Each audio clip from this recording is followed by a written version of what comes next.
हरिहंत सिद्ध सूरी उपाध्याय साधु सर्व अर्थ के प्रकाशी मांगलिक उपकारी हैं। तिन्ह को स्वरूप जान रागते भई जो भक्ति काय को नवाए स्तुति को जारी। धन्य धन्य ते नहीं ते काज सब आज भय कर जोरी बार बार वंदना हमारी है। मंगल कल्याण सुख ऐसो हम चाहत हैं। हो मेरी ऐसी दशा जैसी तुम धारी है। हो मेरी ऐसी दशा जैसी तुम धारी है। मंगलमय मंगल करण वीत राग विज्ञान नमो ताहि जाते भई हर हंतादि महान। करि मंगल करि हो महान ग्रंथ करण को काज जाते मिले समाज सब पावे निज पद राज। इस भव तरु का मूल एक जानहु मिथ्या भाव ताको करि निर्मूल अब करिए मोक्ष उपाय करिए मोक्ष उपाय।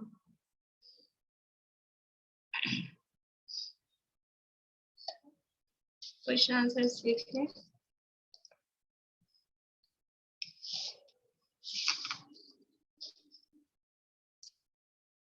फोर 53 होना है ना। अपूर्वकरण तक का हो गया था। अधःकरण और अपूर्वकरण में समानता और अंतर बताइए। बोलिए सुनीता आंटी। समानता तो ये जैसे पहले समयवर्ती जीवों के परिणाम समान असमान दोनों हो सकते हैं, और अपूर्व काल में भी पहले समयवर्ती जीवों के परिणाम समान और असमान दोनों हो सकते हैं। और फिर इसमें पहले नहीं समान समयवर्ती। समान समयवर्ती जीवों के परिणाम। हाँ आप पहले बोल रहे हैं ना, तो पहला अकेला नहीं, समान समयवर्ती। और फिर दूसरा है काल की अपेक्षा अधःकरण का काल अंतर्मूलत है, और अपूर्व और इसका नहीं, वो अंतर ही आएगा ना इसलिए तो।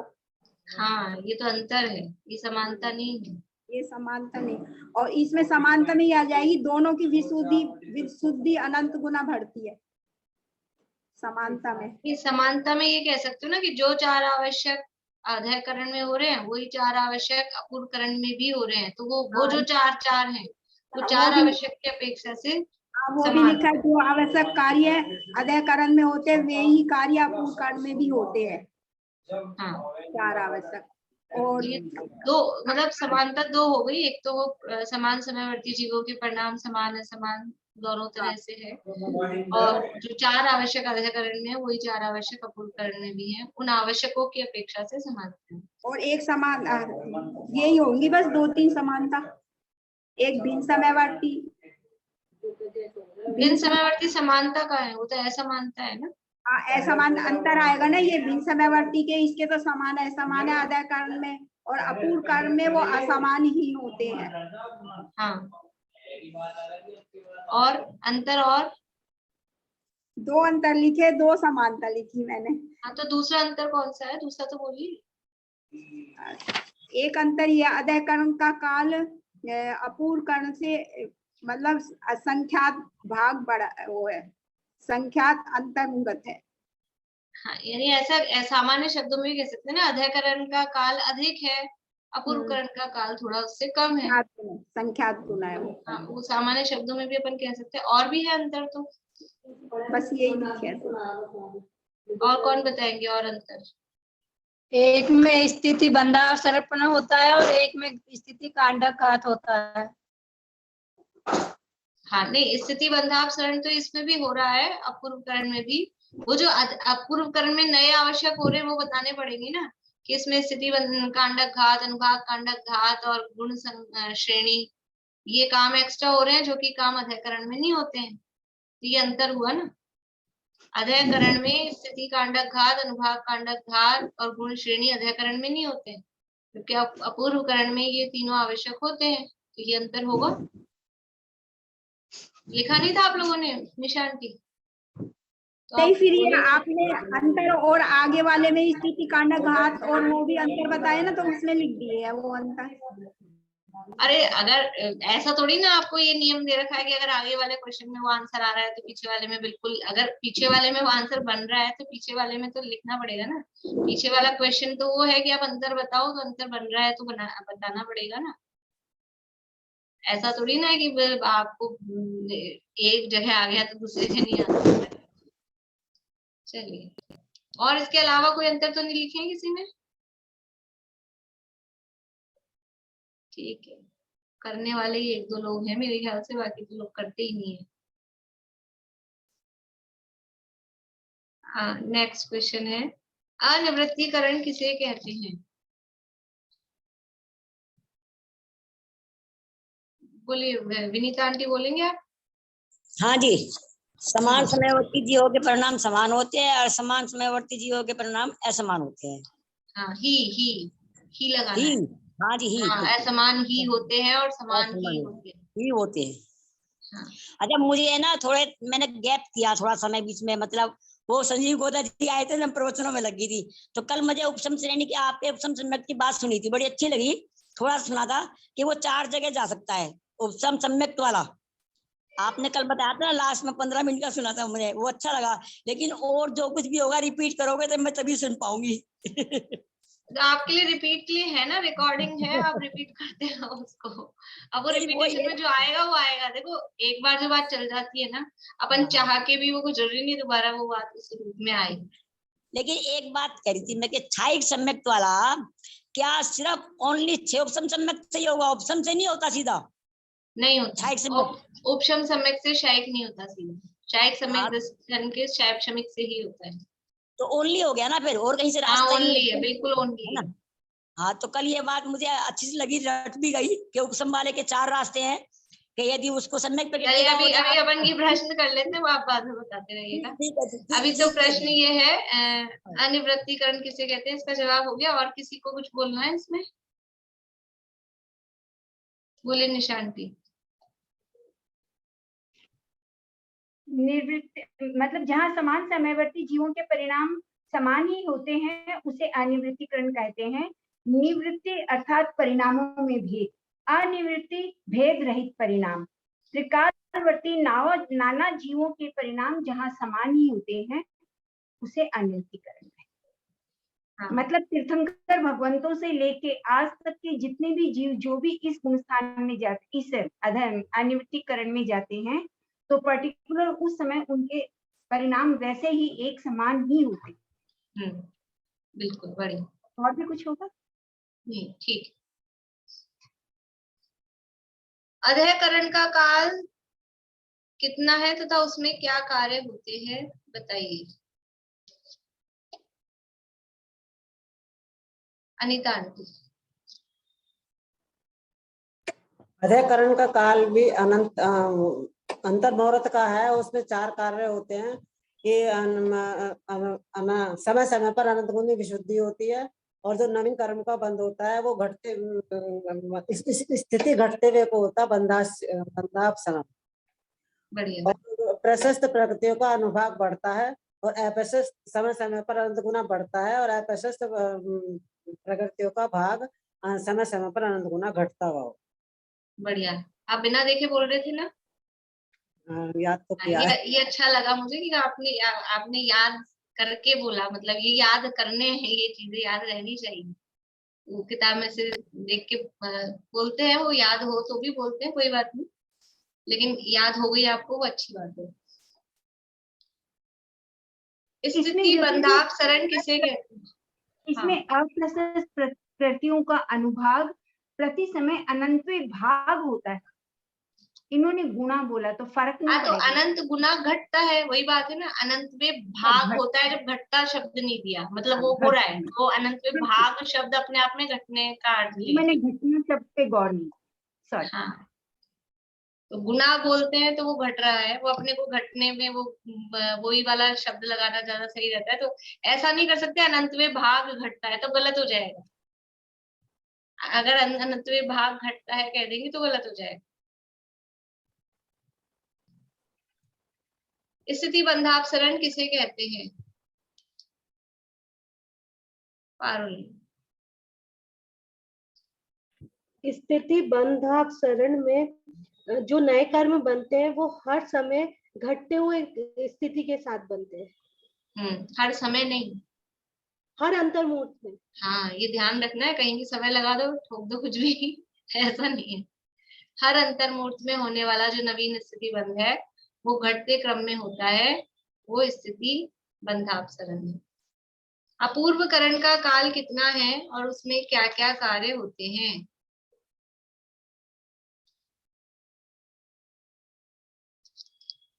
प्रीति। अपूर्वकरण का काल अधःकरण के संख्यात्वे भाग है और उसमें चार अधःकरण के आवश्यक के साथ साथ 3 आवश्यक और होते हैं। एक तो स्थिति कांडक घात, अनुभाग कांडक घात और गुण श्रेणी निर्जरा। इनका बताऊं डेफिनेशन? नहीं, बस बढ़िया। स्थिति बंधापसरण व स्थिति कांडक घात में क्या अंतर है?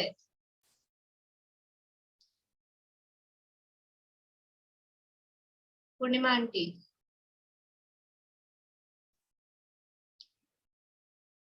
इसमें नहीं मिलेगा, आपने समझा है ना, आप बताइए अपने दिमाग से। अनम्यूट तो करिए, अनम्यूट तो करिए। स्थिति बंधापसरण में स्थिति का घटना होता है और स्थिति अनुभाग कांडक घात में उसके बताएं। स्थिति अनुभाग कांडक घात नहीं, स्थिति कांडक घात। स्थिति कांडक घात। मैंने पुस्तक खोली नहीं है ना, इसलिए ढूंढ रही मैं अभी। तो पुस्तक में है ही नहीं कहिए। ये जवाब नहीं मिलेगा पुस्तक में, ये तो अपन ने समझा था वही है। अच्छा, स्थिति का घटना तो दोनों में हो रहा है बेला भाभी। स्थिति कांडक घात और स्थिति बंधापसरण में क्या अंतर है? तो नवीन कर्मों का जो स्थिति कम हो रही है और इसमें जो पहले से सत्ता में पड़े हुए जो कर्म है उनकी स्थिति को घटा। बढ़िया बढ़िया। स्थिति बंधापसरण में नए बंधने वाले कर्मों की स्थिति कम हो के बंध रही है, वो नए कर्मों में वो काम हो रहा है। और स्थिति कांडक घात जो हो रहा है वो पुराने पूर्वबद्ध जो कर्म है उनमें वो काम हो रहा है। ठीक है ना, ये बेसिक अंतर है। बाकी आप वो परिभाषा लिख दो, बता दो, और फिर करण के हिसाब से अंतर कर दो कि अधःकरण में भी होता है, ये तो अधःकरण में ही होता है स्थिति बंधापसरण तो, और स्थिति कांडक घात वो नहीं, स्थिति बंधापसरण तो दोनों में होता है, अधःकरण और अपूर्वकरण में, और स्थिति कांडक घात तो अपूर्वकरण में होता है। आगे अनिवृत्तिकरण में भी पहुंचता है, लेकिन इन दोनों के हिसाब से देखें। अनुभाग कांडक घात किसे कहते हैं? ये भी बोल सकते हैं कि यह स्थिति बंधापसरण में यह अधःकरण से प्रारंभ होता है और यह अपूर्वकरण से शुरू होता है। वही बात हुई ना। अच्छा है कि वाक्य भी वहां से शुरू होता है, मतलब आगे कंटिन्यू हो रहा है, उसमें वो शब्द, इसमें वो भाव आ गया।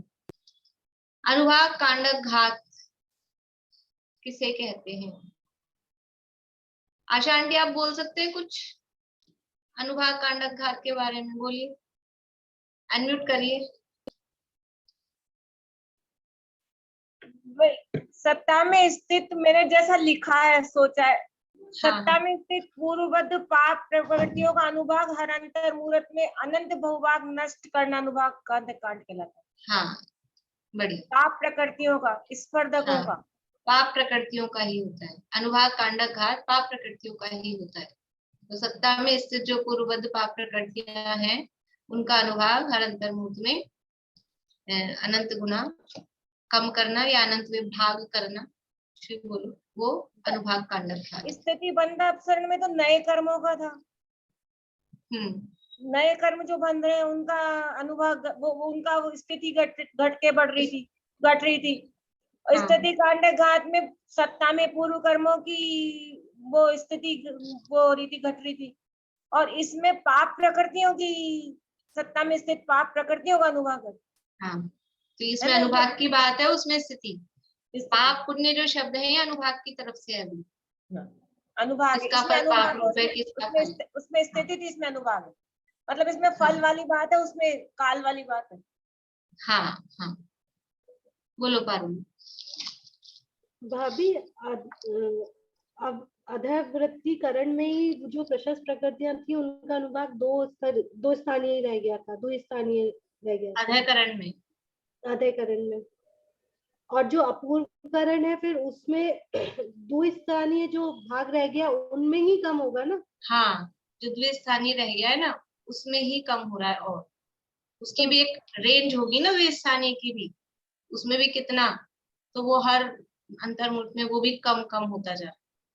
तो मतलब जैसे लास्ट जो स्थिति कम हो के बन रही है, तो स्थिति तो पहले ही अंतः कुड़ी सागर रह गई प्रायोग की लब्धि में, अंतः कुड़ी सागर रह गई ना प्रायोग की लब्धि में। और अब यहाँ पर अधःकरण में आके वो स्थिति बंधापसरण हो रहा है, तो हर अंतर्मुख में कम कम स्थिति बन रही है। तो वो अंतः कुड़ी सागर से भी कम, फिर अगले अंतर्मुख में उससे भी कम उत्कृष्ट स्थिति की बात, वो कम कम बनती रहेगी। बोलिए आषाढ़ जी। अनम्यूट करिए। ये शाम की क्लास में सेल्फ रहता है, अपने आप करना होता है जिसको। वो आप पूछ रहे थे ना, कोई भेज देगा क्या मेरे को? वो मैंने मतलब वो उस समय क्या है, उसमें वो चालू नहीं था एक्चुअल में, कि वो ऑप्शन ही चालू नहीं था, तो वो चालू तो मैंने करा दिया है। अब मैं यहाँ घर पे ट्राई करूंगी कि उसको प्रीति तुम्हें आइडिया है कि एक बार अगर अपन टेलीग्राम ग्रुप लीव कर देंगे तो दोबारा ज्वाइन कर सकते हैं क्या? नहीं हुआ, किया था तो नहीं हुआ। आपने लीव कर दिया ग्रुप? नहीं, लीव नहीं किया, उसने दूसरे उस पे करके देखा था बेटे ने, तो नहीं हुआ दोबारा से। मैंने लीव नहीं किया। हाँ, तो वो मैं आपको बता दूंगी अभी। वो ये आएंगे ना इनके मोबाइल में ट्राई करके कि वो लीव करने के बाद में दोबारा ग्रुप ज्वाइन हो सकता है कि नहीं। हाँ, कल तब वाला आपको तो लीव करने को कहूंगी, नहीं तो फिर आपको कुछ और व्यवस्था करनी, मतलब करेंगे आपके लिए कुछ दूसरी कुछ व्यवस्था। कल वाला तो आ गया था। हाँ, बोलो प्रीति। लिंक से तो दोबारा हो ही जाएगा ना, जैसे मुझे कोई ऐसा नया। ध्यान है एक बार बहुत पहले मतलब मैंने या किसी ने वो ग्रुप लीव कर दिया था, तो दोबारा वो ज्वाइन ही नहीं हो रहा था। किसी की बात है, अपने शुरू में जो अपनी क्लास चलाई था ना ये, तब ऐसा कुछ था उसमें, तो दोबारा ज्वाइन नहीं हो पा रहा। तो इसलिए मैंने फिर इनको मैं घर पे ट्राई कर लूंगी एक बार, अगर ऐसा होता होगा तो ठीक है, आपको लीव करके बता दूंगी, दोबारा आप ज्वाइन करो। फिर जब आप दोबारा ज्वाइन करोगे तो उसमें ऑप्शन आएगा आपको पुरानी रिकॉर्डिंग्स चाहिए क्या, तो उसमें हाँ राइट क्लिक कर देना फिर आप। हाँ, अब यहाँ तो बच्चे हैं, मैं करवा लूंगी। हाँ, और नहीं तो फिर मैं भेजूंगी आपको, फिर जैसे भी होगा ना पुरानी रिकॉर्डिंग्स। और नहीं तो यूट्यूब पे तो सारी डल गई है, यूट्यूब पे तो सारी है। तो यूट्यूब का लिंक क्या है? यूट्यूब का यही है, इसमें वो जो अपना वो वाला मैसेज है ना जिसमें लिंक भी है क्लास के मैसेज में, वो मैं डाल दूंगी, उसमें यूट्यूब का लिंक भी है, वो वापस से डाल दूंगी मैसेज। ठीक। चलिए,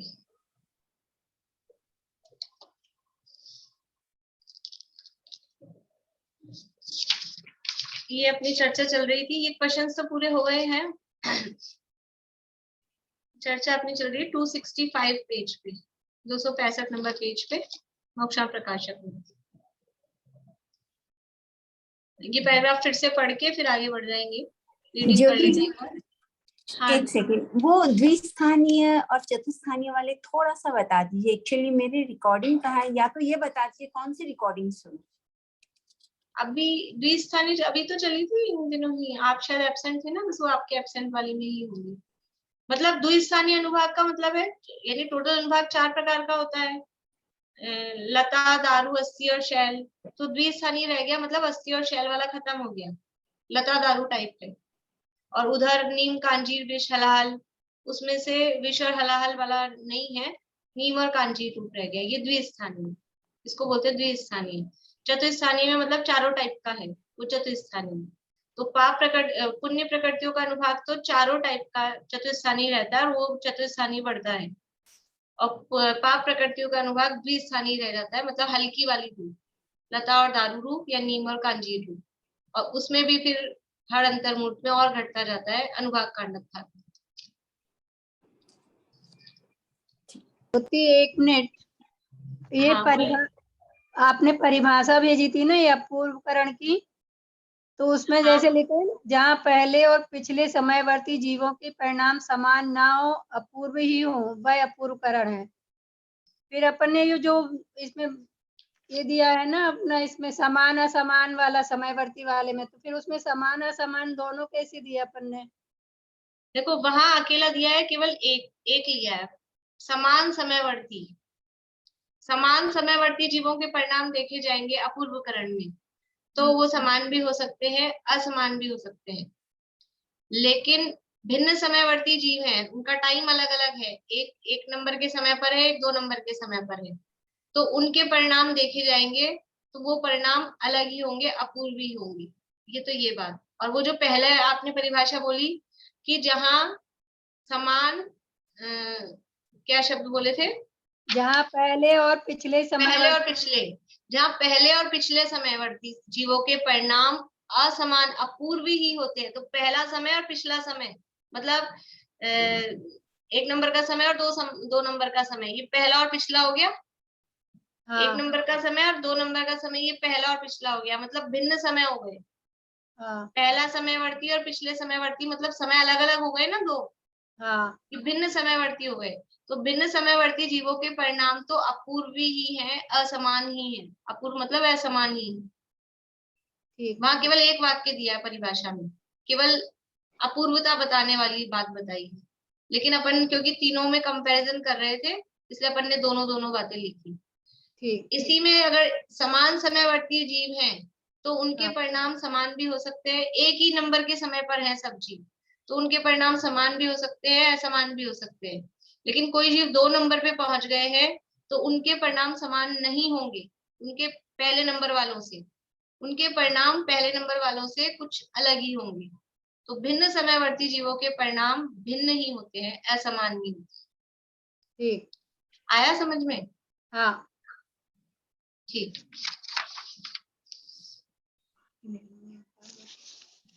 देखिए पेज नंबर 265 पे ये पैराग्राफ।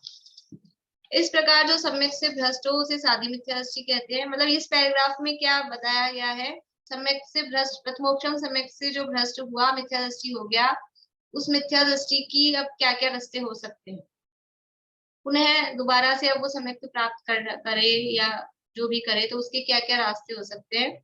तो कहा कि पुनः या तो वो प्रथमोक्षम सम्यक प्राप्त करे, तो पुनः प्रथमोक्षम सम्यक प्राप्त करेगा तो 5 लब्धियां चाहिए, उसके भी पुनः सम्यक की प्राप्ति में पूर्वोक्त तो 5 लब्धियां होती हैं। अब वो पुनः प्रथमोक्षम कब प्राप्त कर सकेगा, उसके नियम है। चाहे जब दोबारा से अभी की अभी प्रथमोक्षम प्राप्त करना चाहे तो नहीं होगा। विशेष इतना कि यहाँ किसी जीव के दर्शन मोह की 3 प्रकृतियों की सत्ता होती है। अब वो दोबारा से प्रथमोक्षम प्राप्त कर रहा है तो उसको 5 का उपशम करना है कि कितने का करना है। तो कह रहे हैं कि ये जो साधी मिथ्या दृष्टि है और वो पर्टिकुलर टाइम बीतने के बाद दोबारा प्रथमोक्षम कर रहा है, तो भी उसको 7 प्रकृतियों का भी उपशम होके हो सकता है, अथवा 6 का होके हो सकता है, अथवा 5 का उपशम होके भी हो सकता है। तो यहाँ 3 की बात बताइए क्योंकि वो विशेष बात है। तो किसी को 3 प्रकृतियां, 3 मतलब दर्शन मोह की 3, और 7, 6 और 5 बोल रहे हैं अपन, वो उसमें अनंत अनुबंधी जुड़ी हुई है। ये ख्याल में है ना सबके? जब 7 प्रकृतियां, 6 प्रकृतियां या 5 प्रकृतियां बोलते हैं तो अनंत अनुबंधी सहित दर्शन मोहनी की जितनी जितनी है उतनी, और अकेले 3 बोली है तो अकेले 3 दर्शन मोहनी के हिसाब से बोली है, अनंत अनुबंधी गर्भित है उसमें। तो यहाँ किसी जीव के दर्शन मोह की 3 प्रकृतियों की सत्ता होती है, सो तीनों का उपशम करके प्रथमोक्षम सम्यक भी होता है। अथवा या तो प्रथमोक्षम सम्यक तो प्राप्त करे साधी मिथ्या दृष्टि होने के बाद में, तो उसको ये काम करना पड़ेगा। या फिर किसी के सम्यक मोहनी का उदय आता है, 2 प्रकृतियों का उदय नहीं होता, वह श्रेयोक्षम सम्यक भी होता है। श्रेयोक्षम सम्यक भी कब हो पाएगा वो सादी मिथ्या दृष्टि जीव विषयोपम सम्यक भी कब हो पाएगा? बोलो प्रीति। जब 3 टुकड़े सत्ता में होंगे और सम्यक्त प्रकृति का उदय आएगा। 3 टुकड़े तो सत्ता में इसके भी बता दिए ना, इसलिए ये वाला तो अतिव्याप्ति दोष आ गया। सम्यक्त प्रकृति का उदय आएगा ना, काल बताना है, काल। सम्यक प्रकृति का उदय भी यहाँ बताया है। पल्ले के संख्यात्वे भाग से पहले। हाँ, वो शिवोपम सम्यक भी कब हो पाएगा कि पल्ले के असंख्यात्वे भाग काल से पहले उसके सम्यक प्रकृति का उदय आ जाएगा, तब वो शिवोपम सम्यक भी हो पाएगा।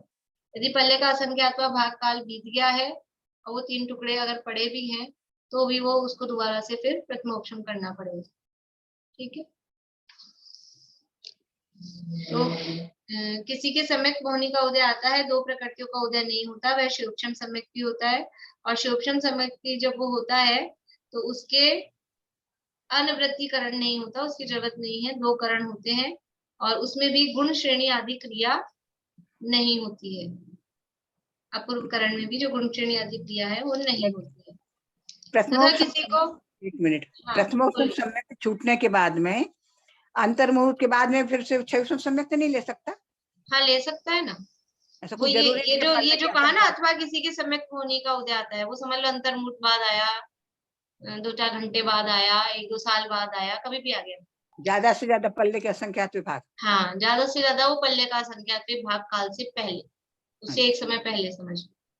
उसके बाद तो फिर वो प्रथमोपम ही करेगा ना। हाँ हाँ, यानी शिवोपम सम्यक कब तक प्राप्त कर सकता है? वो सादी मिथ्या दृष्टि प्रथमोपम से च्युत हो गया, उसके बाद में शिवोपम कब तक प्राप्त कर सकेगा कि अंतर्मुहूर्त से लेके उसके बाद, जब से मिथ्या दृष्टि हुआ है उसके बाद के अंतर्मुहूर्त के बाद से लेके और पल्ले के असंख्यात भाग से पहले, हाँ, ये इस बीच में वो दोबारा जब भी सम्यक प्रकृति का उदय आएगा तो वो शिवोपम सम्यक प्राप्त कर सकता है।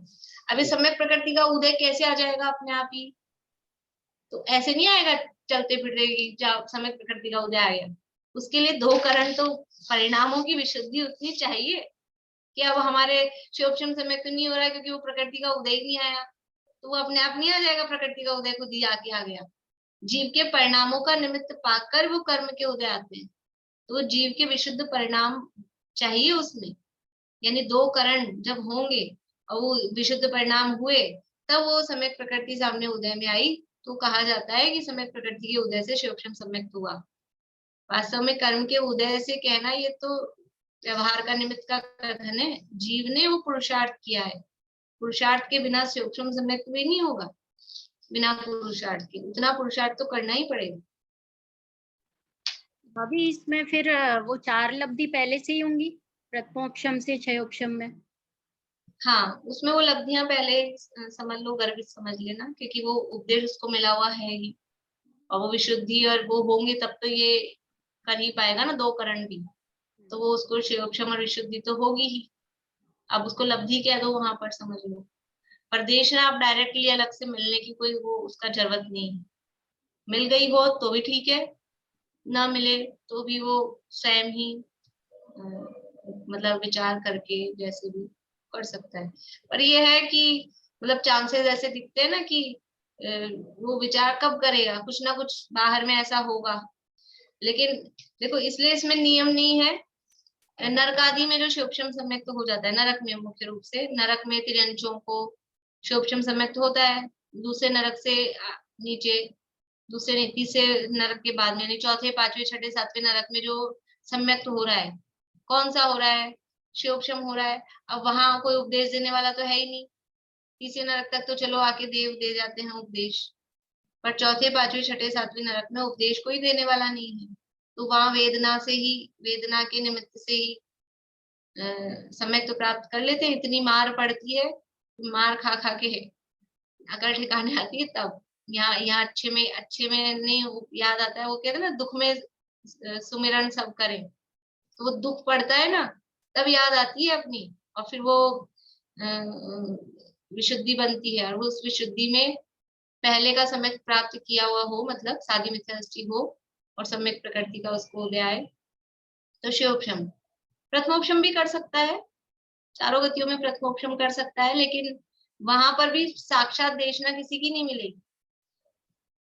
चौथे, पांचवे, छठे, सातवें नरक में साक्षात देशना वहां किसी की नहीं मिलेगी। पूर्व भाव में देशना मिली हुई हो तो वो देशना याद आ जाती है वेदना के निमित्त से, तो वो याद आने के बाद में फिर वो वहां प्रथमोपशम करता है। तो प्रथमोपशम तो चारों गतियों में होता है, कोई भी कर सकता है, लेकिन क्षयोपशम भी होता है, तो क्षयोपशम के लिए वहां साक्षात डायरेक्टली देशना मिले ऐसा नियम नहीं। बोलिए पूर्णिमा। क्षयोपशम में तो गुस्तान कौन सा होता है? चौथा ही, चौथा। इसमें जाति स्मरण ज्ञान और अवधि ज्ञान भी निमित्त बन सकते ना, कि नहीं बनेंगे? अवधि ज्ञान को तो नहीं कहा, क्योंकि उनका जाति अवधि ज्ञान स्मरण बहुत कम होता है नीचे नीचे के नरकों में, और वो कु अवधि होता है ना, तो वैसे ही भी वो खोटा ही काम चलता है जब तक मिथ्या दृष्टि है तो। और वो अवधि ज्ञान बहुत कम होता है। जाति स्मरण और वेदना ये दो कहे गए हैं। अच्छा। जाति स्मरण और वेदना। तो इस टाइम भी प्रायोग्य लब्धि तो दोबारा होती होगी ना, जब दोबारा कर रहा है सम्यक? हाँ वो होती ही होगी, लेकिन बस उसको ऐसा कहा नहीं 5 लब्धियां प्रथमोपशम के पहले कही है, लेकिन वो अंडरस्टूड है, क्योंकि वो जब तक ये सारे काम नहीं होंगे तब तक ये अधःकरण और अपूर्वकरण वाली विशुद्धि भी कहाँ से बनेगी। वो भी विशुद्धि निमित्त निमित्त संबंधी है ना, उसमें भी कर्मों के साथ है, तो वो होगा ही। पारुल आपको पूछना है? भाभी जब भी 2 करण बोलेंगे तो अधःकरण और अपूर्वकरण बोलेंगे। हाँ, अनिवृत्तिकरण केवल प्रथमोपशम में चाहिए। केवल नहीं और भी जगह चाहिए, लेकिन जहां ऐसे कहेंगे तीनों करण चाहिए तब अनिवृत्तिकरण भी चाहिए, और जहां ऐसा कहेंगे कि 2 करण चाहिए तो स्टार्टिंग के 2, ठीक है ना। वरना तो तीनों करण चाहिए दर्शन मोह का क्षय करने के लिए, अनंत अनुबंधी का क्षय करने के लिए, निशायिक सम्यक के लिए 2 बार चाहिए तीनों करण। फिर चारित्र मोह के नाश के लिए गुण स्थानों के ही नाम, शपथ श्रेणी के समय, उपशम श्रेणी के समय, तो चारित्र मोह के उपशम के लिए वो उपशम श्रेणी के समय, चारित्र मोह के क्षय के लिए वो शपथ श्रेणी के लिए, ऐसा। और 2 बार शायिक सम्यक के लिए 4, और 1 ही प्रथमोपशम के लिए, ऐसे 5 बार तो पक्के चाहिए ही चाहिए, जो अपने को पता है। चलिए बोलिए विनीता आंटी, चालू कर लीजिए आवाज। ये 5 बार बताए ना, तो ये 5 दोबारा रिपीट करो जरा। आप बोलिए आपको कितने याद रह गए? मुझे एक तो ये याद रहा कि जो उससे चारित्र मोहनी का करता है कि छपक श्रेणी चढ़ता, उपसम श्रेणी 2 बार तो जाओगे, उपसम श्रेणी चढ़ेगा तब, छपक श्रेणी करेगा तब, और प्रथम उपसम के समय करेगा। और एक मुझे ऐसा लगा कि जब वो क्षयोपशम से क्षयिक सम्यक करेगा तब भी करना पड़ता है क्या? हाँ, तब 2 बार होते हैं, मतलब 2 बार ऐसे कि एक बार अनंतानुबंधी की विषय योजना करने के लिए और एक बार दर्शन मोह का क्षय करने के लिए, यानी एक बार वो अनंतानुबंधी चारित्र मोह की है उसके लिए विषय योजना शब्द उसको बोलते हैं, तो उसके लिए करण चाहिए तीनों। और फिर उसके बाद में दर्शन मोह का क्षय होता है, तो उसके लिए फिर से अगर कंटिन्यू भी कर रहा है ये काम, उसमें गैप भी पड़ सकता है।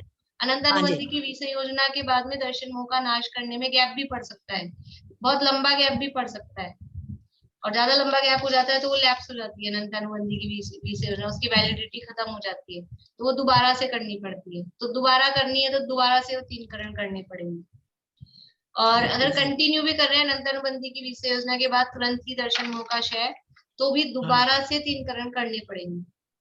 तो ये 2 बार शायद सम्यक के लिए 2 बार ऐसे कहो, या फिर अलग अलग करके कहो, अनंतानुबंधी की विषय योजना के लिए 1 बार, दर्शन मोह के क्षय के लिए 1 बार, ऐसा। एक, हाँ जी, और एक उपसम के लिए है, ये श्रेणी के लिए 2 5 हो गए, ठीक है।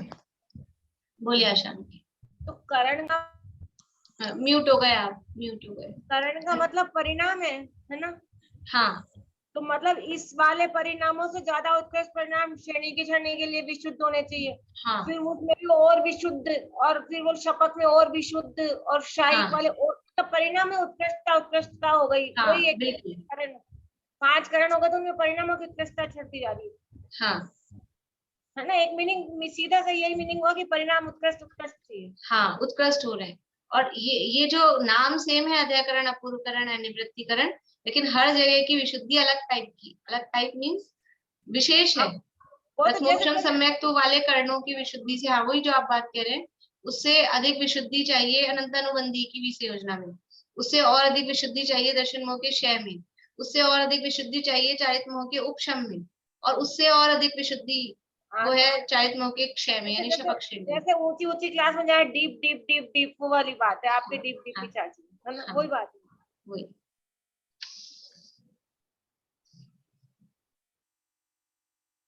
तो ये जो सादी मिथ्या दृष्टि है प्रथमोपशम से छूटा है, उसके बाद में एक तो या तो वो दोबारा बहुत लंबा काल बीत गया तो दोबारा प्रथमोपशम करे, या फिर ज्यादा लंबा काल नहीं बीता है और सम्यक प्रकृति का उदय आ गया है तो शैवक्षम सम्यक प्राप्त करे, अथवा तीसरा किसी को मिश्र मोहनी का उदय आता है, दो प्रकृतियों का उदय नहीं होता, वो मिश्र गुणस्थान को प्राप्त करे। यानी ये सादी मिथ्या दृष्टि जीव डायरेक्टली पहले गुणस्थान से तीसरे गुणस्थान में जा सकता है, मिश्र प्रकृति जब तक सत्ता में है और मिश्र प्रकृति का उदय आ गया है। उदय का तभी आएगा जब सत्ता में है, अगर वो जुड़ चुकी है तो फिर उदय आएगा भी नहीं। तो वही समझ लो वो टाइम उसका जुड़ा नहीं है, उतना टाइम नहीं बीता है, तब तक अगर मिश्र प्रकृति का उदय आता है तो तीसरे गुणस्थान में आ जाता है, उसके करण नहीं होते। तीसरे गुणस्थान में आने के लिए कोई करण नहीं चाहिए, कोई विशुद्धि की आवश्यकता नहीं है, ये समझ लो। क्योंकि तीसरा गुणस्थान है वो तो मिश्र सम्यक मिथ्यात्व का मिश्र दशा है, इसलिए वो कर्म के उदय के हिसाब से कहना चाहिए, कोई विशेष विशुद्धि करण वाली विशुद्धि की आवश्यकता उसमें नहीं है। इस प्रकार सादी मिथ्या दृष्टि के मिथ्यात्व छूटने पर दशा होती है। सादी मिथ्या दृष्टि का यदि मिथ्यात्व छूटेगा तो कितने रास्ते बताए उसके? 3 रास्ते। या तो चौथे गुणस्थान में प्रथमोपशम सम्यक प्राप्त करे, चौथे गुणस्थान में पहुंचे, या शैवक्षमिक सम्यक दर्शन प्राप्त करके चौथे में पहुंचे, 2 तो चौथे के है, या फिर तीसरे में पहुंचे मिश्र प्रकृति का उदय आने से। अभी चीजें ऐसी वास्तव में इसके तो नोट्स बनाने लायक है, लेकिन अब वो समय की बड़ी वो है, और अभी पढ़ा रहे हैं ना, तो विषय उतना रहता है कि मतलब अभी लिखना चाहिए इसको, और बाद में मेरे भी दिमाग में उतना नहीं रहेगा, मैं बाद में कभी सोचूंगी ना बहुत दिनों बाद कि मैं इसको इतना लिख लूं। इसीलिए मैं आप लोगों को कहती हूँ कि जिनको फास्ट लिख सकते हैं वो लोग लिख लें। अभी बोलने में और लिखने में फर्क पड़ जाता है ना, अभी तो बोल दिया अपन ने रफत में, तो वो विषय उस हिसाब से हो जाता है लिखते। शायिक सम्यक को वेदक सम्यक दृष्टि ही प्राप्त करता है, इसलिए उसका कथन यहाँ नहीं किया। यहाँ क्यों नहीं कहा कि वो प्रथमोपशम सम्यक से जो च्युत हुआ है, सादी मिथ्या दृष्टि है, वो शायिक सम्यक प्राप्त कर लेगा? क्योंकि वो मिथ्या दृष्टि प्राप्त करेगा ही नहीं। सादी मिथ्या दृष्टि जीव शायिक सम्यक प्राप्त कर सकता है या नहीं? नहीं कर सकता है, क्योंकि वो शैवक्षमिक सम्यक दृष्टि ही शायिक सम्यक प्राप्त करेगा, इसलिए यहाँ वो वाला रास्ता नहीं बताया कि शायिक सम्यक दृष्टि हो जाए। इस प्रकार सादी मिथ्या दृष्टि का जघन्य तो मध्यम अंतर्मुहूर्त मात्र और उत्कृष्ट किंचित न्यून अर्ध पुद्गल परावर्तन मात्र काल जानना, ये उसका जघन्य और उत्कृष्ट कितना काल कहा गया है। बोलो भाभी, सादी मिथ्या दृष्टि जब तक वो मतलब उसमें नहीं पहुंचता, जब तब तक तो वो शैवक्षम सम्य की प्राप्त करेगा ना, दोबारा करेगा तो। हाँ, तो फिर यहाँ आपने क्या बोलना, मतलब क्या बोला यहाँ इसका? शायिक के लिए मना किया है, शायिक नहीं करेगा, शैवक्षम तो करेगा ही, वो तो ऊपर दे ही दिया, 2 नंबर का पॉइंट डाला ना अपन ने उसमें, वो तो करेगा ही, शायिक का मना किया। कोई सा भी मिथ्या दृष्टि हो, सादी की अनादि, अनादि तो कर ही नहीं पाएगा। अनादि मिथ्या दृष्टि डायरेक्ट शैवक्षम सम्यक प्राप्त कर सकता है क्या? बहुत सारे मुझे पेपर तो बनाना है तत्वार सूत्र का, मुझे इसमें प्रश्न आ रहे हैं इसे एक पैराग्राफ में बहुत सारे प्रश्न आ रहे हैं चलिए, देखो परिणामों की विचित्रता। थोड़ा तो आगे बढ़ जाए, समय तो अपना इसमें हो गया है, ये पैराग्राफ पढ़ लेते हैं, इसमें ज्यादा समझाने की बात नहीं है। अभी ये बात पढ़ के अपने को, अब ये तो अपन ने पढ़ ली, समझ लो एक बात, वस्तु स्थिति समझ ली, ये तो वस्तु स्थिति है कि ये यहाँ से यहाँ जाएगा, यहाँ जाएगा, यहाँ जाएगा। अब इस पे अपने को विचार क्या करना है, जिसे कहते हैं ना तत्व विचार, ये कि देखो परिणामों की विचित्रता। कोई जीव तो 11वें गुणस्थान में यथाख्यात चारित्र प्राप्त करके पुनः मिथ्या दृष्टि होकर किंचित न्यून अर्ध पुद्गल परावर्तन काल पर्यंत संसार में रुलता है। यानी कोई जीव 11वें गुणस्थान तक पहुंच गया। 11वें गुणस्थान तक कौन पहुंचा है? कौन पहुंचा है? यानी जिसने द्वितीयोपशम सम्यक्त्व प्राप्त किया है। यहाँ द्वितीयोपशम की बात करेंगे क्योंकि वो अर्धपुद्गल परावर्तन काल घुमाना है ना, इसलिए शायिक सम्यक दृष्टि वाला नहीं लेना है। जिसने द्वितीयोपशम सम्यक्त्व प्राप्त किया और चारित्र मोह की 21 प्रकृतियों को दबा दिया और 11वें गुणस्थान में पहुंचकर, 11वें गुणस्थान का मतलब समझ में आता है? 11वें गुणस्थान का मतलब है पूर्ण वीतरागता। पूर्ण वीतरागी है, पूर्ण सुखी है, अनंत सुखी नहीं, पूर्ण सुखी है, क्योंकि राग द्वेष से ही दुख होता है, कषाय से दुख होता है, और वहां पूर्ण वीतरागता है। ऐसी स्थिति में पहुंचकर भी और वहां से च्युत हुआ, 11वें गुणस्थान का काल पूरा हुआ, 10वें में आया, 9वें में आया, 8वें में आया, 7वें में आया, 6ठे में आया, और फिर 6ठे में से आके और फिर ऐसे परिणाम कंटिन्यूसली भी आ सकते, मतलब कंटिन्यूस तो 6ठे तक आएगा ही, और उसके बाद 6ठे के बाद तुरंत ही सीधा पहले में भी आ सकता है, अथवा थोड़ी देर 6ठे 7वें में रुके और फिर बाद में 6ठे में आके, 5वें में आके, 4थे में आके, 3रे में आके फिर पहले में आ जाए, या फिर डायरेक्टली 4थे से या 5वें से पहले में आ जाए, मतलब लास्ट में पहले में आ गया है 11वें गुणस्थान में। और क्या है? यथाख्यात चारित्र प्राप्त करके। चारित्र कौन सा है? 5 प्रकार का चारित्र होता है, संयम भी कहते हैं उसको, सामायिक, छेदोपस्थापना, परिहार, विशुद्धि, सूक्ष्म, सांप्राय, और सबसे टॉप का यथाख्यात चारित्र। वो यथाख्यात चारित्र होता है वहां 11वें गुणस्थान में। पूर्ण वीतरागता है, पूर्ण सुखी है, फिर भी क्या होता है कि पुनः मिथ्या दृष्टि हो गया, मतलब 11वें से सीधे पहले में नहीं आता है। अगर टाइम पूरा हुआ है तो नंबर बाय नंबर, 10वां, 9वां, 8वां, 7वां, 6ठे तक तो क्रम से आएगा। और अगर मरण हो गया 11वें गुणस्थान में तो विग्रह गति में सीधा 4था हो जाएगा। अब उस 4थे के बाद में फिर वो जहां पहुंचे वहां से मिथ्या दृष्टि हो जाए, जैसे परिणाम हो। ये परिणामों की विचित्रता। एक विचित्रता तो अपन ने वो देखी थी कि वो औपशमिक सम्यक दृष्टि, अभी अभी सम्यक दर्शन प्राप्त किया है और मर गया, एक इंद्रिय में भी जा सकता है। वहां भी परिणामों की विचित्रता की, जस्ट अभी अभी सम्यक प्राप्त किया और दूसरा गुणस्थान में आया और वहां मरण हुआ, और पूर्वायु बद्धायुष था, तिर्यंचायु बांध रखी थी, और उसमें भी एक इंद्रिय वाले टाइप की प्रकृतियां एक इंद्रियों में चला गया। वहां परिणामों की विचित्रता, वो तो 4थे से ही था।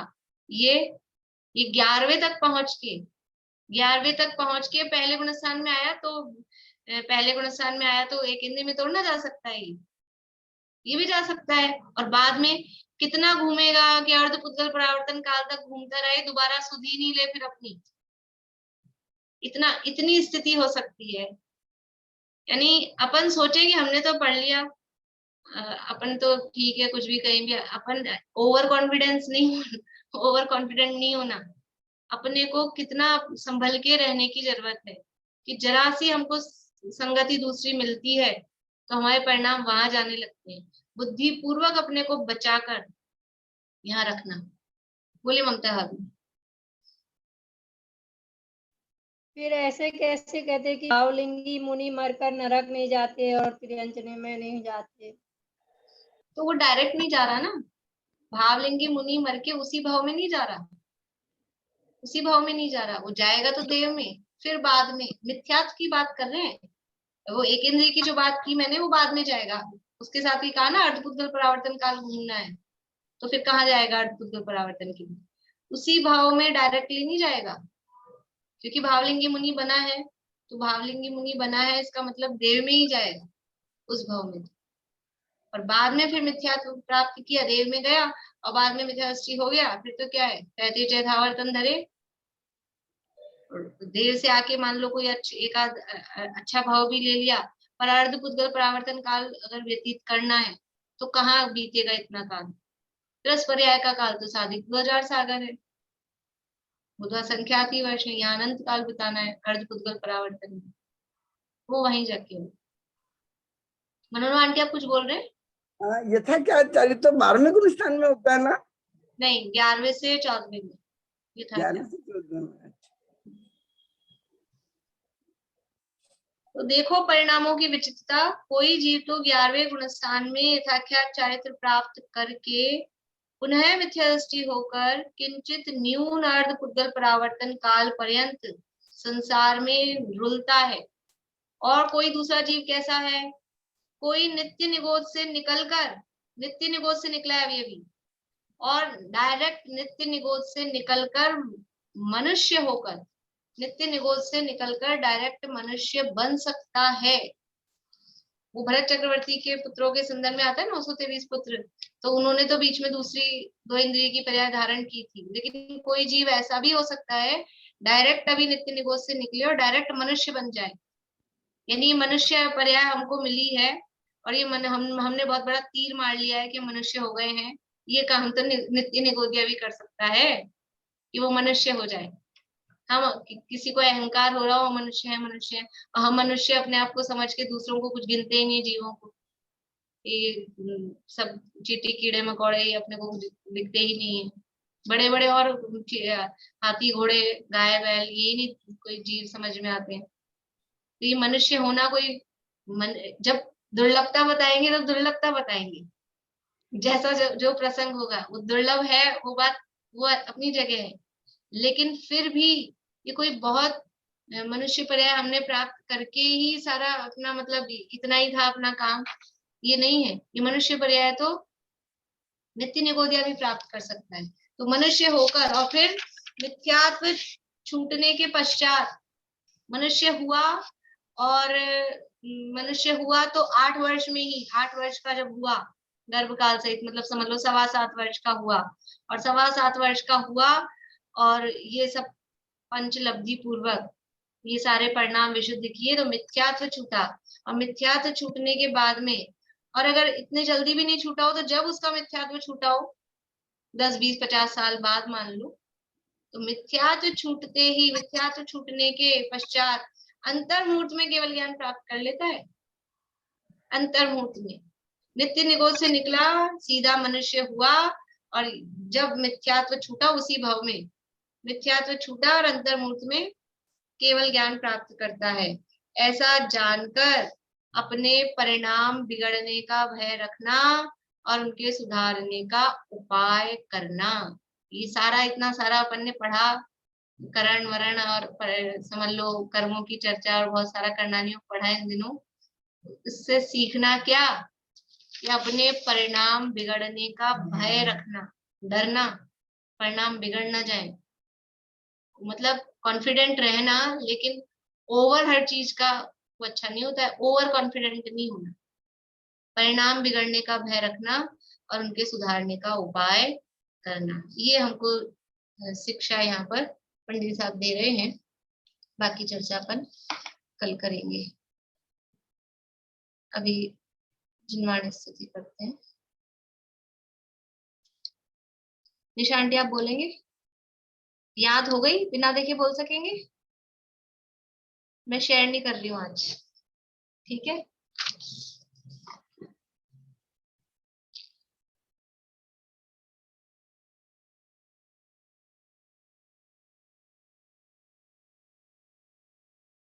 अनम्यूट नहीं हो रहा।